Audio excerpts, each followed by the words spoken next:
very odd task, actually, because I thought, well, we're in enrollment management, and this is technology services, and okay, but I can see how this will benefit enrollment management. I can do this.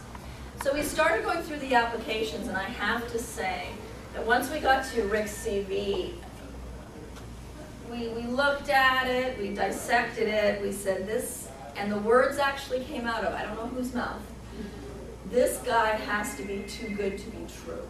I think I did that.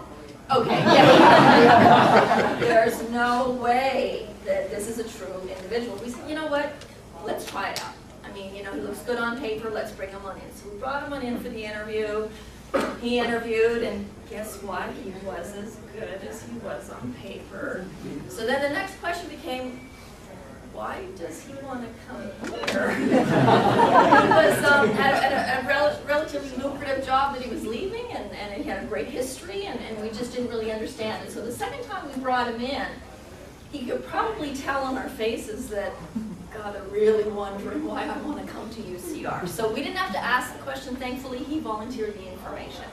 And his answer surprised all of us, and it really should not surprise you at all now that you know Rick. It was an incredibly endearing answer. It was, I just always wanted to work in higher ed. I think the university would be a phenomenal environment to work in. I love students. I want to see what this is like. Well, geez, who gets that kind of an answer? We snapped him up like that, okay? Offered him the job, and then soon he just basically became one of the team. I mean, it wasn't long before Rick was just Rick, and Rick has always been here, okay?